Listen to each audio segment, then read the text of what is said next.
आज ही डाउनलोड करें Skymet mobile app, पूछे मौसम का हाल अपनी पसंदीदा भाषा में और रहे बाकियों से एक कदम आगे। नमस्ते दोस्तों, स्काईमेट वेदर में आप सभी का बहुत बहुत स्वागत है। मेरा नाम महेश पलावत है। इस वीडियो में हम बात करेंगे कि जो समुद्री तूफान फेंजल बनने वाला है उसका क्या असर होगा और ये किन राज्यों पे इसका जो असर है वो पूरी तरह दिखाई देगा। तो ये जो लो प्रेशर एरिया बना है ये डिप्रेशन बनेगा और आगे बढ़ करके ये समुद्री तूफान यहाँ पर आप देखेंगे कि साइक्लोनिक स्टॉर्म बन सकता है।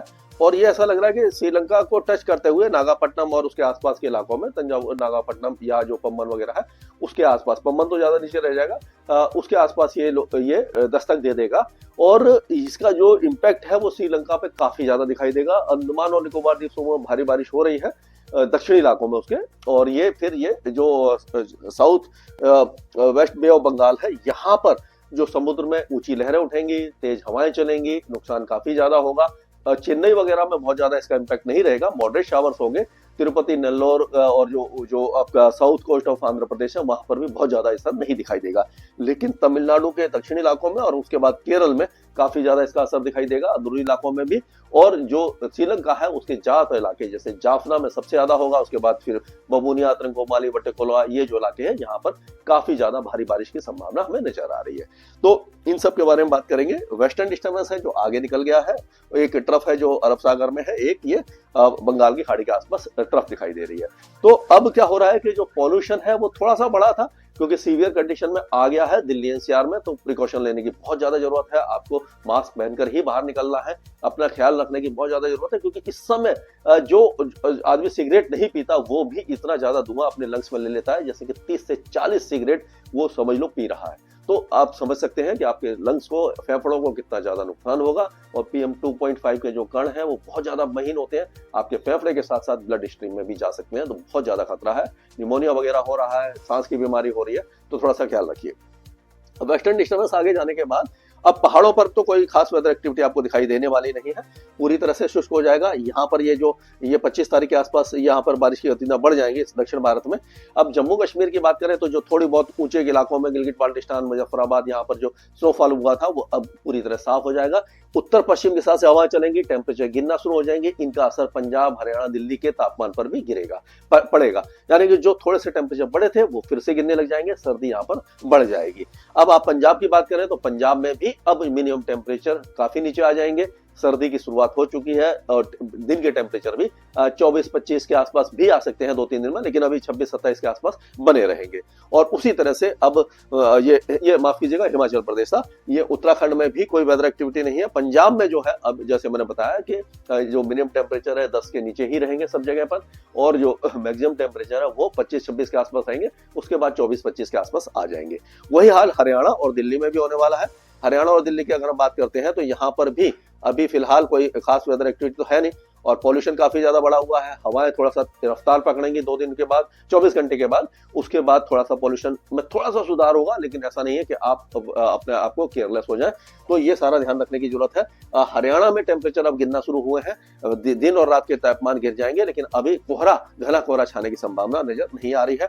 उत्तर प्रदेश के ज्यादातर इलाके अभी पूरी तरह शुष्क रहेंगे, सुबह के समय धुंध, कुहासा और हल्का कोहरा छा सकता है। बिहार में भी कोई वेदर एक्टिविटी नहीं है, टेम्परेचर अब धीरे धीरे गिरेंगे, यानी कि 30 डिग्री के नीचे ज्यादातर इलाकों में तापमान रहेंगे, और झारखंड में भी 30 डिग्री के नीचे मैक्सिमम टेम्परेचर बने रहेंगे। लेकिन पश्चिम बंगाल में 31-32 डिग्री के आसपास मैक्सिमम टेम्परेचर रहेंगे, मिनिमम टेम्परेचर भी थोड़े से ज्यादा रहेंगे।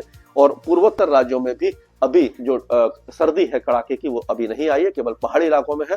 तो हम कह सकते हैं कि अब अगर राजस्थान की बात करें तो राजस्थान के उत्तरी जिलों में तो तापमान गिरे हैं, लेकिन दक्षिणी जिलों में और जो टेम्परेचर है गिरे तो है, लेकिन अभी भी 30 डिग्री के ऊपर ज्यादातर इलाकों में तापमान बने हुए हैं। यानी कि दिन में धूप है, गर्मी है, लेकिन सुबह और रात के तापमान गिरने लगे हैं।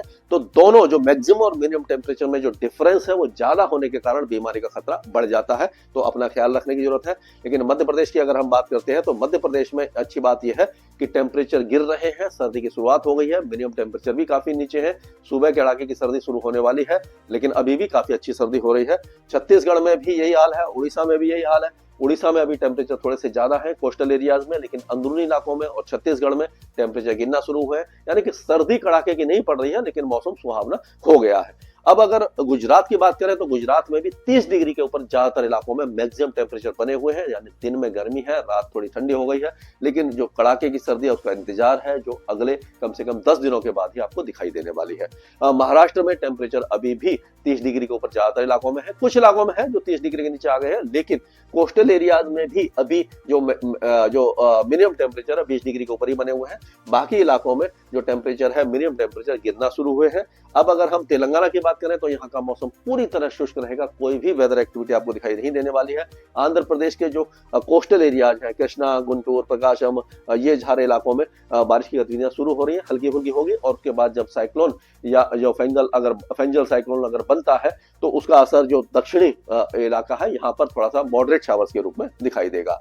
अब कर्नाटक में कोई वेदर एक्टिविटी नहीं है, पूरी तरह शुष्क बना हुआ है, और केरल में भारी बारिश की संभावना हमें 25-26 तारीख के आसपास है, वो भी दक्षिणी इलाकों में एर्नाकुलम, इडुक्की, कोट्टयम, अल्पुझा और कोल्लम वगैरह में काफी तेज बारिश की संभावना नजर आ रही है।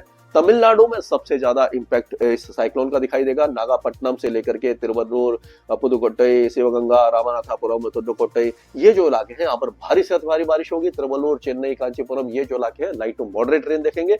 इंटीरियर तमिलनाडु में मदुरई, थेनी, ये सारे इलाकों में भी काफी ज्यादा तेज बारिश की संभावना नजर आ रही है, लेकिन इंपैक्ट जो कोस्टल एरियाज के हिसाब से कम रहेगा। अंडमान और निकोबार द्वीपों में 2 दिन के बाद बारिश कम हो जाएगी। लक्षद्वीप में बारिश 26 और 27 तारीख को बढ़ेगी, जब ये साइक्लोन या डिप्रेशन, डीप डिप्रेशन यहाँ से क्रॉस करके अरब सागर में जाएगा। तो ये साइक्लोन सीजन है, दिसंबर तक साइक्लोन बनेंगे। नवंबर का महीना चल रहा है, आधे से ज्यादा महीना निकल चुका है, अभी 1 महीना और बचा है, जबकि समुद्री तूफान अरब सागर और बंगाल की खाड़ी में बन सकते हैं।